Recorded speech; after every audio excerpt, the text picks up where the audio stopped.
Сейчас особенно наших зрителей волнует вопрос, есть некое недоверие к власти, и все спрашивают в ночь, во время захвата штурма, где был Аким, где вы были и почему появились через несколько дней, вышли к людям. Вот Мы все находились в штабе, на рабочих местах, никто никуда не уходил.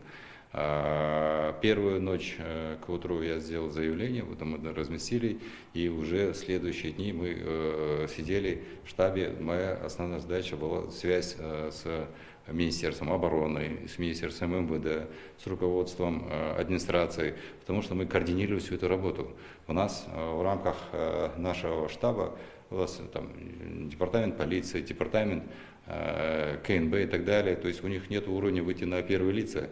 И вся работа, которая шла, была на моих плечах, и я буквально каждые 5-10 минут переговоры, разговоры, доклады о ситуации, что творится, и необходимость введения чрезвычайного положения в городе, необходимость введения дополнительной силы в город, это все мы сидели и работали. То есть здесь говорить о том, что там мы куда-то тихо там сидели и молча, этого нет.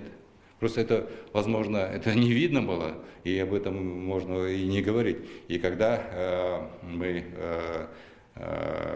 силой прибыли дополнительно, и спецназом был очищен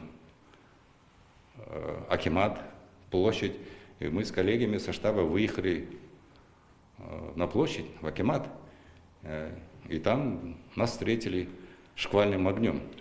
Да, шквальным огнем нас ждали, они знали, что мы двигаемся, они знали наш маршрут, и нас просто встретили, завели вглубь и со всех сторон обстреливали. То есть говорит о том, что если бы мы там припять, мы бы разве туда пошли бы. Как удалось выбраться? Ну, наверное, во-первых, повезло, наверное. И во-вторых, я считаю, что профессионализм моего водителя, несмотря на то, что он получил ранение, он смог вывести машину из этого участка. И за нами гонялись, стреляли, добивали, но, к сожалению, мы потеряли нашего коллегу, водителя телеканала Алматы ТВ, который сопровождал нас, и мы хотели там отснять, все это показать, и, то есть мы не прятались, мы самые гуще поехали, но получилось так, что мы потеряли его. Как чувствуете, коллеги ваши, как чувствуют, которые попали под обстрел? Те, которые получили ранения, прооперированы, сегодня чувствуют себя хорошо, я их посетил. Как так получилось, что в эти дни полиция фактически капитулировала перед вооружившимися бандитами? Ну, контингент, который в городе находится, они все были задействованы со стороны, никого не было. Это Национальная гвардия, это службы полиции и определенный контингент военнослужащих, курсантов. То есть у них никакого оружия не было. Понимаете? У никакого оружия не было. У них были щиты, у некоторых дубинки, большинство из них вообще без ничего на руках. Применяли шумовые гранаты, чтобы там отогнать. Все. Другого на руках у них никого не было. Когда на вас нападают оружием, прутьями, палками, камнями, железными какими-то инструментами и избивают, ну вот посмотрите, когда отбирают, останавливают автомашину пожарную, выкидывают, садятся и таранят, транспорт проходит, автобус выкидывают, берут автобус, сжигают, устанавливают, крупная техника типа КАМАЗа, других водители выкидывают, садятся, тараном идут. Вы же не видели картину? Вот когда они едут, вот, как боевики, натуральные боевики, задние багажники всех открыты, вот на этих там, на джибах, вот, как это называется машины, там, которые с багажем, да? Они это вот как вот, сзади там, мы видели такие картины там и в Ливии, и в Сирии, и в Афганистане. Все вооруженные сидят, ну, это вот страшно, когда там идет. И вот на одной легковой машине, там со всех окон, там на крыше, в багажнике. То есть люди не идут митинговать, люди идут воевать. Понимаете?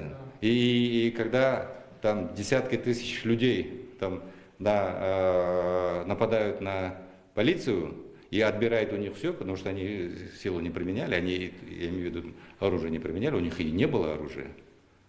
И говорить о том, что там они капитулировали, я считаю, что это некорректно. В РУВД, в КНБ же были оружейные комнаты, наверняка было какое-то стрелковое оружие, которое можно было бы дать. Вы думаете, что вот если у меня оружие взял и начал стрелять, там приказ нужен?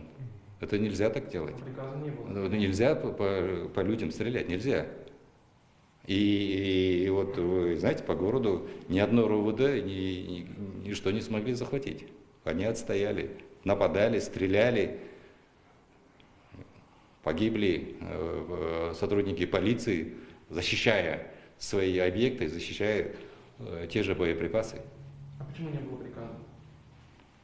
Ну, вы думаете просто, да, что там люди идут, давайте стрелять? Ну, 6 же или 5 числа, если не ошибаюсь, был все-таки дан приказ. Но когда уже эти бандиты, террористы начали первыми стрелять, они же начали стрелять. Вот у нас в Акимате стояли, безоружные стояли, их же уничтожили. Зашли просто, избили, убили, головы отрезали. Вы как считаете это?